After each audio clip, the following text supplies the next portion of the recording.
నారా లోకేష్ గారి పాదయాత్ర కూడా కంప్లీట్ అవబోతుంది. ఆ పాదయాత్ర మీ పాదయాత్రని మీరు ఒకసారి ఇంత దూరం నడిచారు కదా, మీరేమంటారు?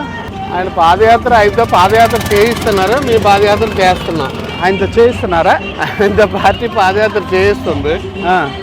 ఈ పాదయాత్ర అయితే నేను జగన్ గారి కోసం నేను చేస్తాను పాదయాత్ర. ఇది ఆయన కూడా మీ జిల్లా అంటే చివరి వరకు ఇచ్చాపురం వరకు రాకుండా ముందుగానే ముగిస్తున్నారని చెప్తున్నారు. అవును, భీమిలీలో క్లోజింగ్ అని చెప్పారు. మీరే ఉంటారు. మరి అలాగా ఎంతమంది జనాలు పోగేసుకొని పాదయాత్ర చేస్తారు. మరి జగన్ గారికి పాదయాత్రలో జనాలు మరి వాలంటరీగా వచ్చిన సంగతి మనందరికీ తెలిసిందే. ఎక్కడ చూసినా వేలాది సంఖ్యలో జనాలు వచ్చి ఇంకా మా వరకు మా కాన్స్టిట్యున్సీలో అయితే జనాన్ని ఆపే పరిస్థితి. ఇంతమంది ఎక్కువైతే ఇబ్బంది అవుతుంది, రావద్దు అని చెప్పిన పరిస్థితి ఆ రోజుల్లో. మరి ఈరోజు జనాలను ఎలా తరలిస్తున్నారో మనం చూస్తున్నాం కదా. అంటే జనాలు తరలిపోతున్నారు అంతా జరుగుతుందంటారా? మీ ప్రభుత్వం మీద వ్యతిరేకత కాదా? మా ప్రభుత్వం మీద వ్యతిరేకత అయితే కాదు. ఒకటి జనాలను తరలించడం, రెండోది వాళ్ళ పార్టీ క్యాడర్ కూడా ఉంటారు కదా, వాళ్ళు కూడా వస్తారు ఖచ్చితంగా. ఎందుకంటే ఎన్టీ రామారావు మీద అభిమానం ఇంకా ఆ పార్టీకి పోలేదు. ఈరోజు చంద్రబాబు నాయుడు లాంటి ఎన్టీ రామారావుని వెన్నుపోటు ముడిచి అధికారంలోకి వచ్చినా ఇంకా నేను అనుకోవడం అప్పట్లో ఉన్న నాయకులు కార్యకర్తలు ఎన్టీ రామారావుని చూసి ఆ పార్టీలో ఉన్నారు. మరి ఈ పరిస్థితుల్లో మనం చూస్తూ ఉన్నాం, లోకేష్ని యాక్సెప్ట్ చేసే పరిస్థితి కనిపించలేదు కదా.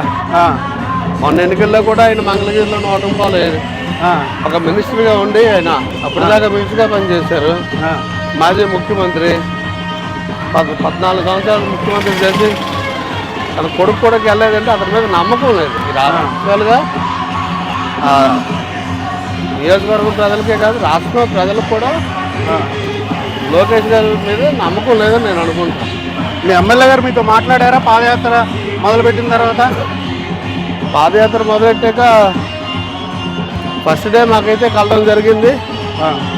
తర్వాత కూడా ఆన్ ది వేలో కూడా ఒక 2 minutes వచ్చి కలిసి వెళ్ళారు. ఏదో ఆన్ ది వే ప్రోగ్రాంలో కలిసి వెళ్ళారు అంతే. మరి ఈ మధ్యకాలం అయితే మరి మాట్లాడడం మీకు ఆయనకి మధ్య వర్గాలు ఉన్నాయా? ఇంకా వర్గాలని కాదు, మేము ఎప్పటి నుంచో ఆ కాన్స్టిట్యున్సీలో రాజకీయాలు చేసుకుంటూ వస్తున్నాం. మేము మా వరకు ఆయన మేము అభిమానించి తీసుకుని వచ్చి ఎమ్మెల్యే చేసుకున్నాం. తర్వాత మా వెర్షన్ ఎలాగుంటుందంటే కార్యకర్తకి ప్రయారిటీ ఉన్నారు. వాళ్ళు ఉంటేనే మేము వాళ్ళు కాదు కదా. అక్కడ చిన్న చిన్న గ్యాప్స్ వచ్చి, ఎందుకంటే ఆయనకి పదవి ఉంది, ఆయన అధికారం కావాలి. ఈరోజు మా కాన్స్టిట్యున్సీలో ఒక్కొక్క మండలానికి ఒకరు లేక ఎదురేసే నాయకులు ఉన్నాం. మేము ముందు నుంచి రాజకీయాలు చేస్తున్నాం కాబట్టి మా మీద ఉన్న ఎఫెక్షన్ ఒకలాగా ఉంటుంది. ఆయన ఈరోజు వచ్చారు కాబట్టి ఆయనతో రిలేషన్ వేరేగా ఉంటుంది. మా దగ్గరికి అభిమానంతో వస్తారు, ఆయన దగ్గర పనులు ఉంటే ఆయన దగ్గరికి వెళ్తారు. అది వర్గాలని కాదు, అయితే గ్యాప్స్ అయితే ఉన్నాయి, లేవని నేనైతే చెప్పను. ఎందుకంటే బహిరంగంగా చాలా డిస్కషన్స్ జరుగుతూ ఉన్నాయి.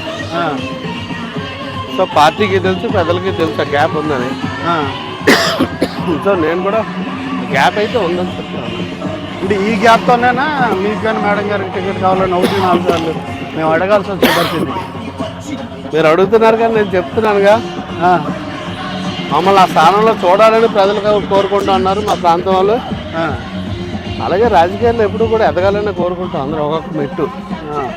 కాకపోతే ఈ యాత్రకైతే మా ఎమ్మెల్యే గురించో లేకపోతే రేపు భవిష్యత్తులో ఎమ్మెల్యే అవ్వాలని కోరిక గురించి అయితే కాదు.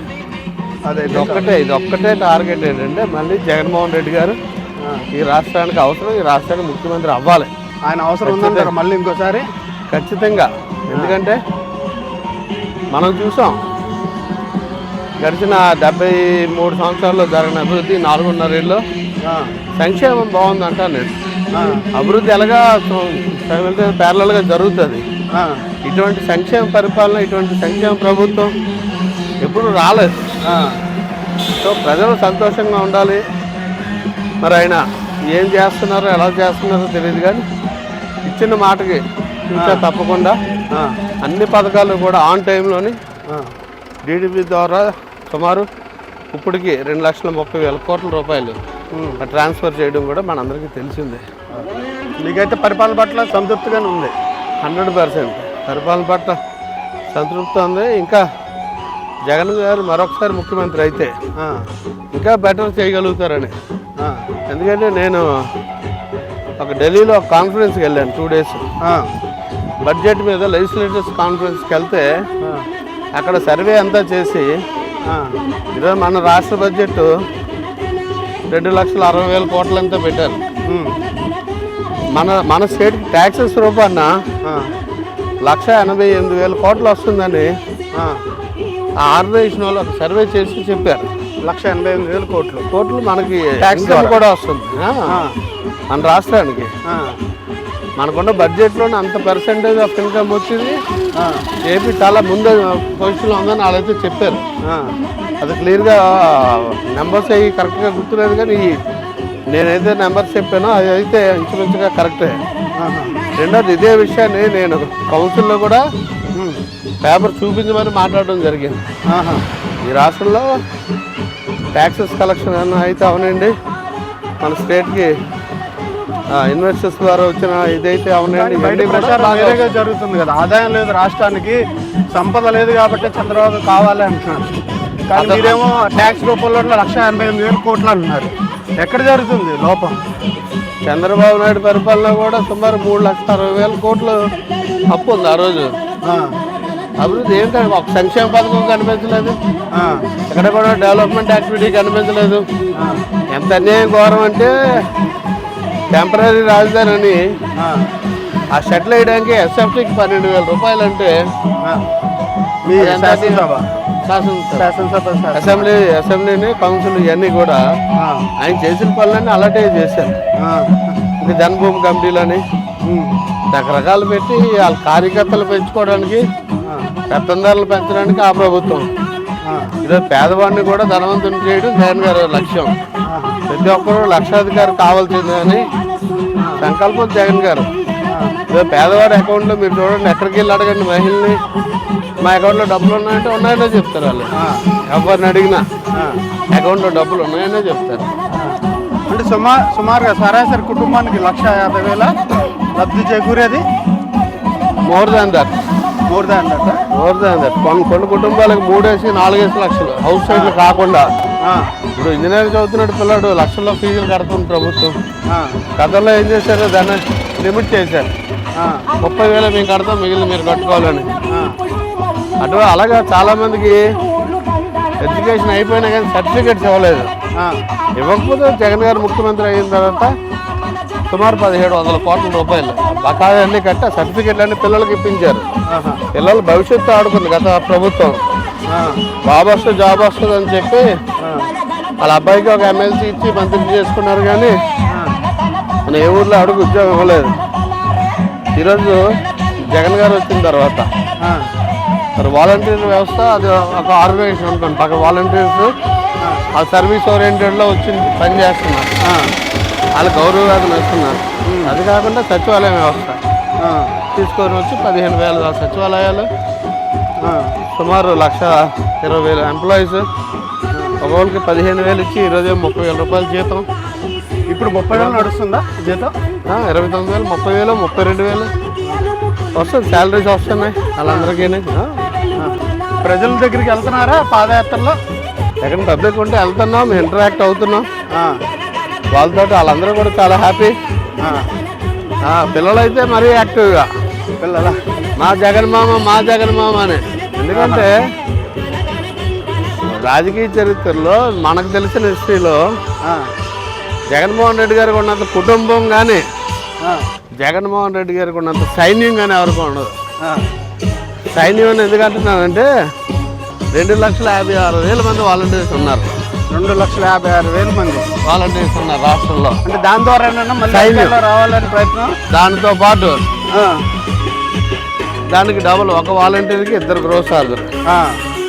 సో వాళ్ళు కలిపి కానీ వాలంటీర్లు 5 లక్షల చిల్లరాలు. అంటే ఆ సైన్యం మీ లెక్కలోకి రాదు కదా, ప్రభుత్వ లెక్కలోకి. వాళ్ళు బయట వాళ్ళు కాదు కదా, వాళ్ళందరూ మా పార్టీ కోసం కష్టపడి పనిచేసిన వాళ్ళు. రెండోది ఎలక్షన్స్లో వాళ్ళే మేము ఉపయోగించుకుంటాను మేము చెప్పలేదే. కాకపోతే ఖచ్చితంగా ఈ రాష్ట్ర ప్రభుత్వం ఇచ్చిన పథకాలన్నీ కూడా ప్రజలకు అందరిలో ముఖ్య భూమికలు పోషించారు. మా సర్పంచులు, ఎంపీటీసీలు, పెద్దలందరి సహకారంతో ఈరోజు కాబట్టి ఎంత అవునన్నా కాదన్నా ఆ వాలంటీర్ ద్వారా బెనిఫిట్ అందింది. మా నాయకులు దగ్గరుండి ఇచ్చారు కాబట్టి ఖచ్చితంగా డైరెక్ట్లీ ఆర్ ఇండైరెక్ట్లీ వాళ్ళు మా మనుషులు, వాళ్ళు మీ మనుషులే అంటారు. ఖచ్చితంగా మమ్మల్ని. ఎందుకంటే మా మేనల్లో ఉన్నది అక్క కూతున్నా, అక్క కొడుకున్నాం, తమ్ముడున్నాం, లేదా భావన వేసుకున్నాం. అందరికీ రిలేషన్స్ వాళ్ళు. మా పార్టీ కోసం ఎవరైతే కష్టపడ్డారో నేను ఓపెన్గా చెప్పేస్తున్నారు మీరు. ఓపెన్గా కాదు, ఉన్నదే కదా. ఇప్పుడు అపోజిషన్ ఉంటే అది సరిగ్గా స్కీమ్స్ ఇస్తాడో లేదో ప్రజలు నష్టపోతారు. ఇప్పుడు ఈ పార్టీ, ఈ ప్రభుత్వం అంటే ఎవరికైతే ఇస్తూ ఉందో వాళ్ళ ద్వారానే కార్యక్రమాలు జరగాల. ఇష్టం ఏం చేస్తాడు? ఎవరైనా పెన్షన్ కావాలి సర్టిఫికేట్ ఇస్తే వాడు సబ్మిట్ చేయలేదు అనుకోండి, నష్టపోతారు కదా. ఆ ఒక్క రీజన్ తోటే మా పార్టీ మీద ఇంట్రెస్ట్ ఉన్న వాళ్ళు, మా పార్టీ కోసం కష్టపడిన వాళ్ళు తాలూకు మనుషులను వేసుకున్నాం. అంటే స్కీమ్స్ అన్ని కరెక్ట్గా వెళ్ళాలని ఉద్దేశం, ఎందుకంటే రాజకీయం ఏం కాదు. మరి మీరు చూసారు ఆ లేచిన తర్వాత కూడా మండల ఎలక్షన్లు, సర్పంచుల ఎలక్షన్లు అన్నీ జరిగాయి. మరి వాలంటీర్స్ మేము ఎక్కడ ఉపయోగించుకోలేదే. ఎక్కడ వాలంటీర్లు మీ కొరకే పని చేస్తున్నారు అంటున్నారు. కానీ ఇన్ఫర్మేషన్, ప్రైవేట్ ఇన్ఫర్మేషన్ అంతా గ్యాదర్ చేయడం వల్ల కొంచెంవరకు ఇబ్బందే కదా. ఉంటుంది కదా, అందరూ ఇన్ఫర్మేషన్ ఉండాలి కదా. ఇప్పుడు ఇంటెలిజెన్స్ డిపార్ట్మెంట్ ఉంది, అది ఉందిగా, ఆ దగ్గర అంతా ఉంటుంది. పొలిటికల్గా ఇటువంటివన్నీ కూడా పర్సనల్ ఇన్ఫర్మేషన్ గ్యాదర్ చేసి వాటిలోనే తెలుగుదేశం తర్వాత ఎవరైనా అంతేనా, వాళ్ళ తర్వాత ప్రతి ఒక్క ఇన్ఫర్మేషన్ అంతే. తర్వాత కనిపిస్తూనే ఉన్నారు, చాలా మంది వస్తూ ఉంటారు, చాలా మంది కలిసి నడుస్తుంటారు.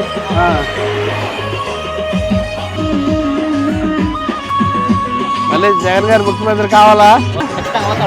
అవుతారా? అన్నీ అవుతున్నాయా, అందుతున్నాయా? మీరేంటి ఏపీ నీడ్స్ జగన్ అని పెట్టారు, వైనాట్ అని కాకుండా? మా వరకు మా నాయకుడి మీద మాకు అంత నమ్మకం ఉంది. ఖచ్చితంగా జగన్ గారు ముఖ్యమంత్రి అవుతారు, అవ్వాలి. ఈ రాష్ట్రం భవిష్యత్తు బాగుండాలి, ఈ రాష్ట్రంలో విద్యార్థుల భవిష్యత్తు బాగుండాలి, రైతన్నలు బాగుండాలి, ప్రజలు ఆరోగ్యంగా ఉండాలి. ఎందుకంటే జగనన్న ఆరోగ్య సురక్ష అని పెట్టి ప్రతి సచివాలయంలో కూడా ఒక క్యాంప్ పెట్టి సుమారు 5-6 డాక్టర్లను తీసుకొని వచ్చి అందరికీ టెస్టులు చేయించి, అందరికీ మెడిసిన్స్ ఇచ్చి, అక్కడ ఏదైతే పేషెంట్స్ ఉన్నారో అవసరమైతే సర్జరీలకి ఇమీడియట్గా హార్ట్ సర్జరీ దగ్గర నుంచి అన్నీ చేయించి, ఫ్యామిలీ ఫిజిషియన్ కాన్సెప్ట్ పెట్టి ప్రతి ఇంటికి డాక్టర్ను పెట్టి, ఎవరు చేస్తారండి? సొంత ఇంట్లో మనుషులు కూడా అంత బాగా చూసుకోం, మనందరం కుటుంబ సభ్యులను కూడా అంత బాగా చూసుకోం. జగన్ గారు ప్రతి ఒక్కరు ఈ రాష్ట్రంలో ఉండాలో తన సొంత కుటుంబ సభ్యుల్లో చూసుకుంటూ ఉన్నారు. వాళ్ళ పిల్లల్ని ఎంత బాగా చూసుకుంటున్నారు, అంతకంటే బాగా మా ప్రజలందరినీ చూసుకుంటున్నారు. నాకు అధికారం ఇచ్చారు, ఈ అధికారం అనుభవించడానికి కాదు, సేవ చేయడానికి, పని చేయడానికి, ప్రజలు శ్రేయస్ కోరుకోవడం కానీ బలంగా ఆయన నమ్మారు. కాబట్టి ఆ నమ్మకం మాకు నచ్చి మళ్ళీ జగన్ గారు ఖచ్చితంగా ఈ రాష్ట్రానికి అవసరం అని చెప్పి ఏపీ నీడ్స్ జగన్ అని మనం పెట్టుకోవడం జరిగింది. మీ కుటుంబానికి సంబంధించి మేడం గారు కూడా వచ్చినట్టున్నారు, ఏంటి దగ్గరకు వచ్చేసారన్నా లేకపోతే మధ్య మధ్యలో అక్కడక్కడ రావడం, సంఘీభావం తెలపడం జరిగింది? మేడం గారు కూడా సుమారు 200 కిలోమీటర్ల పైన ఆవిడ కూడా నడిచారు. మొదటి 3 రోజులు నడిచారు, విజయవాడ వరకు వచ్చినప్పటికి 3 రోజులు నడిచారు. అలాగే ఎప్పటికప్పుడు దగ్గరగా ఉంటే ఎవ్రీ 3 డేస్కి వచ్చేవారు. మరి ఇప్పుడు ఎవ్రీ వీక్ వచ్చి, ఎందుకంటే యాక్చువల్గా సంకల్పం నేను అనుకున్నాం, తర్వాత ఇద్దరం కలిపి అనుకున్నాం. కాకపోతే క్యాడర్ అందరూ కూడా ఇద్దరు కలిపి మీరిద్దరు వెళ్ళిపోతే మరి నియోజకవర్గం పరిస్థితి, మా పరిస్థితి ఏంటి? ఈరోజు చాలా ఫంక్షన్స్ ఉంటాయి, మీటింగ్స్ ఉంటాయి, ప్రోగ్రామ్స్ ఉంటాయి. మరి మీరు లేకుండా ఎలాగని క్యాడర్ అందరూ రిక్వెస్ట్తో మేడం అయితే డ్రాప్ చేసాం. మేము అందరూ రిక్వెస్ట్ చేసి ఆవిడ బలవంతంగా ఆఫ్ చేసాం. లేకపోతే ఆవిడ కూడా పాదయాత్ర అంతా నడిచే ఆవిడే. ఎందుకంటే ఎలక్షన్స్లో మాకంటే ఎక్కువ ఆవిడే తిరుగుతారు, అంటే డోర్ టు డోర్. మేమేముంది ఏదో వీధిలో కార్యకర్తలతో పాటు వెళ్తాం, మీటింగ్స్ అవి పెట్టుకుంటాం, పెద్ద పెద్ద మీటింగ్లు ఆర్గనైజ్ చేయడం, లేకపోతే ప్రతి మండలంలోని 30 గ్రామాలకు వెళ్ళి మేము మీటింగ్ పెడతాం. ఆవిడ ప్రతి ఎలక్షన్కి పంచాయతీ ఎలక్షన్ కావనండి, మండల ఎలక్షన్ కావనండి, ఎమ్మెల్యే ఎలక్షన్ కావనండి, సపోర్ట్గా ఉండి ఇద్దరే ఉన్న రాజకీయాలు 2004 నుంచి చాలా యాక్టివ్గా ఉండి వర్క్ చేస్తూ, అలాగే ఇప్పుడు మండల వైస్ ఎంపీపీగా కూడా పెట్టి మరి బాధ్యతలు ఆవిడకి అప్పచెప్పడం, ఆవిడ చూడటం, ప్రజలకు నా మీద ఎంత నమ్మకం ఉందో నాకంటే ఒక 1% ఎక్కువ ఆవిడ మీద నమ్మకం ఉంది ప్రజలకి. Okay sir, okay, thank you sir.